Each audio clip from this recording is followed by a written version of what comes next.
नमस्कार, माझी पाककलामध्ये आज आपण बनवतोय पुरी भाजी। तर इथे मस्त चविष्ट रुचकर अशी बटाट्याची भाजी आणि त्याचबरोबर गोल गरगरीत टम्म फुगलेल्या अशा पुऱ्या इथे बनवलेल्या आहेत। आज आमच्या घरी पुरी भाजीचा बेत होता, तर कसं केलं पटकन पाहूयात। तर त्यासाठी इथे मी हा गूळ घेतलेला आहे। मला ना पुरीमध्ये थोडासा गूळ असेल ना तर मला फार आवडतं, मी आवर्जून गूळ घालते पुरीमध्ये। तर इथे 2 चमचे फक्त मी गूळ घेतलेला आहे, सुरीने असा कचून घ्यायचा आहे, कट करून घ्यायचा आहे। त्यामध्ये 1 ग्लास पाणी घातलेलं आहे आणि गूळ इथे वितळवून घेणार आहे मी। आता एका पातेल्यामध्ये 1.5 वाटी इथे कणिक घेतलेलं आहे, म्हणजेच गव्हाचं पीठ घेतलं आहे। त्यामध्ये 1 चमचा मीठ घालायचं आहे आपल्याला। आणि इथे आता मी तेलाचं मोहन वगैरे घालणार नाही आहे। त्याचबरोबर जे आता आपण गुळाचं पाणी करून घेतलेलं आहे त्यामध्ये हे पीठ आपण भिजवून घेणार आहोत। तर इथे मी मोहन याकरता घालत नाही आहे, पुरीच्या पिठाला ना कधीच मी मोहन घालत नाही किंवा पीठ आपलं भिजवून झाल्यानंतरही मी तेल लावत नाही। त्याने काय होतं ना, पुऱ्या तेल कमी पितात, अदरवाईज खूप तेलकट पुऱ्या तयार होतात, तेल खूप पितात पुऱ्या। त्यामुळे शक्यतो मी इथे तेलाचा वापर करत नाही पुरीच्या पिठामध्ये। आता इथे गुळाच्या पिठाने मी हे कणिक भिजवून घेतलेलं आहे, वर थोडंसं साधं पाणी देखील वापरलेलं आहे मी। आणि पुरीचं पीठ नेहमी घट्ट मळायचं असतं, सैलसर ठेवायचं नाही। आपल्या रोजच्या कणकेपेक्षा, पोळीला जे कणिक भिजवतं त्यापेक्षा थोडं घट्टसर इथे गोळा तयार करून घ्यायचा।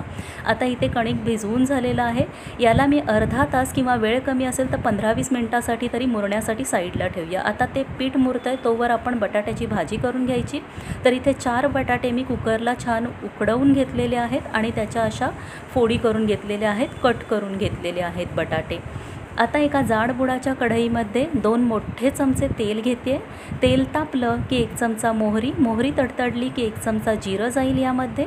त्याचबरोबर पाव चमचा हिंग घालायचा आहे आणि इथे 12 ते 15 कढीपत्त्याची पानं आणि 5 हिरव्या मिरच्या कट करून घेतल्यात। आणि कांदा आपल्याला ना असा जाडसर कट करून घ्यायचा आहे, फाईन चॉप करायचा नाही आहे कांदा।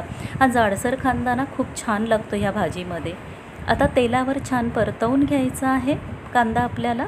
तर इथे कांद्याला डार्क ब्राऊन रंग येऊ द्यायचा नाही आहे, हलकासा गुलाबीसर रंग आला की आपण बाकीचे जिन्नस यामध्ये घालून घेऊयात। तर हे बघा छान हलकासा गुलाबी रंग आलेला आहे।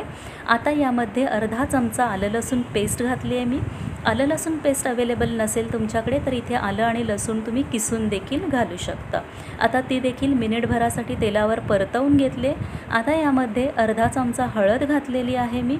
4 बटाटे आहेत त्यामुळे अर्धा चमचा हळद घेतलेली आहे, बटाटे जास्त असतील तर थोडीशी हळद इथे वाढवू शकता तुम्ही। आता 1 चमचा पाणी इथे घातलेला आहे मी। तर हा पोहे खाण्याचा जो चमचा असतो त्यापेक्षा मोठा चमचा आहे म्हणून 1 चमचा पाणी घातले। छोटा चमचा असेल तर 2 चमचे पाणी घालून इथे परतवून घ्यायचं आहे।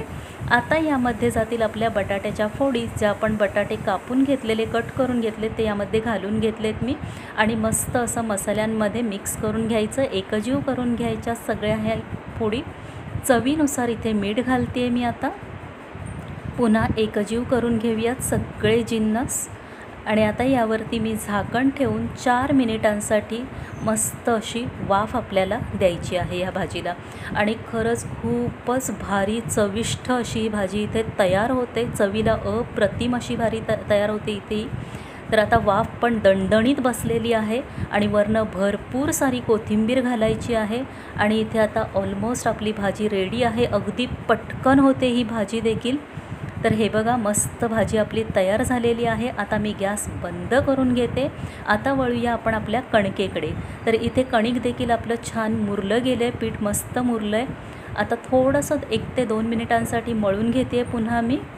आणि आता यातला एक बऱ्यापैकी मोठा असा गोळा काढून घ्यायचा आहे।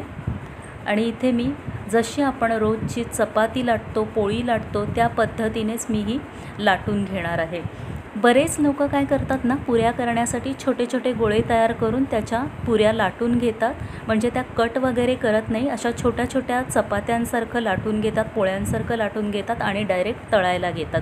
तर तुम्हाला ते सोयीस्कर पडत असेल तर तसं केलं तरीही चालेल, पण मला ही पद्धत माझी खूप आवडते, पटकन होतात या पद्धतीने पुऱ्या आपल्या। तर अशा पद्धतीने इथे मी ही चपाती लाटून घेते, चांगली मोठी चपाती लाटून घ्यायची आणि मीडियम आपल्याला इथे लाटून घ्यायचं आहे, फार जाडही ठेवायची नाही आहे किंवा अगदी पातळही लाटायची नाही आहे। अगदी पातळ तुम्ही जर का पोळी लाटली तर पुऱ्या आपल्या कडकडीत होतात, खूपच कडक पुऱ्या तयार होतात। तर हे बघा, आणि एखाद्या शार्प धारदार काठ असलेल्या वाटीने किंवा डब्याने या पुऱ्या आपण कट करून घेणार आहोत. तर अशा पद्धतीने इथे या पुऱ्या मी कट करून घेते आणि मस्त गोल गरगरीत अशा पुऱ्या इथे कट करून झालेल्या आहेत. जे कोणी नवशिके असतील त्यांच्यासाठी सुद्धा अगदी उत्तम पद्धत आहे ही. तुम्हाला जर का गोल पोळ्या लाटता येत नसतील तर असा एखादा डबा घ्यायचा आणि त्याने कट करून घ्यायचं. तर इथे अशा पद्धतीने मी एका पोळीमध्ये माझ्या 3 पुऱ्या निघत आहेत आणि जे एक्स्ट्रा पीठ निघेल ना ते आपण पुढच्या पोळीमध्ये यूज करतो आहे.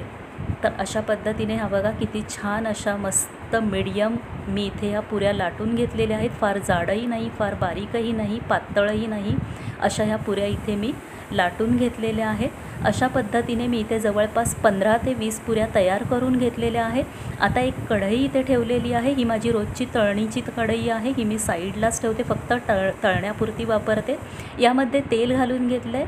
तेल तापलं की इथे पुरी सोडायची आहे आणि गॅस आपल्याला मीडियम फ्लेमवरच ठेवायचा आहे. फास्ट गॅस करायचा नाही किंवा अगदीच लो पण ठेवायचा नाही, कारण फार लो ठेवला तर पुरी आपली कडकडीत होऊ शकते. तर हे बघा, हलक्या हाताने वरनं दाबून घ्यायचं म्हणजे पुरी मस्त गोल गरगरीत फुगली जाते आणि अगदी पटापट या पुऱ्या आपल्या तयार होतात, काही वेळ लागत नाही.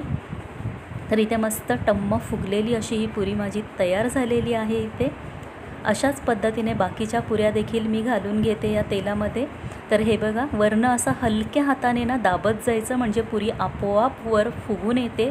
हे बघा, ज्या पद्धतीने मी व्हिडिओमध्ये दाखवते त्या पद्धतीने इथे या पुऱ्या आपण करू शकतो. तर तेलाचा ना नेहमी मी कमीच वापर करते, कारण हे जे तेल उरतं ते नंतर फेकून द्यावं लागतं. लगेचच आपण काही स्वयंपाक करणार असू तर त्या स्वयंपाकाला आपण हे वापरू शकतो, पण 2 दिवस ठेवून शक्यतो हे तेल वापरू नका. त्यामुळे कमी तेलाचाच वापर करा आणि एक एक पुरी अशी तळून घ्यायची आपण.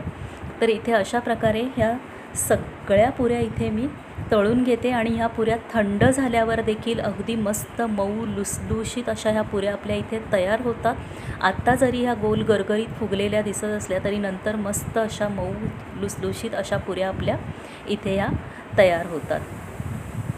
आणि कधी जर का पूर्ण स्वयंपाक करण्याचा कंटाळा आला असेल, वरण भात पोळी भाजी, तर हा बेत नक्की तुम्ही आखा.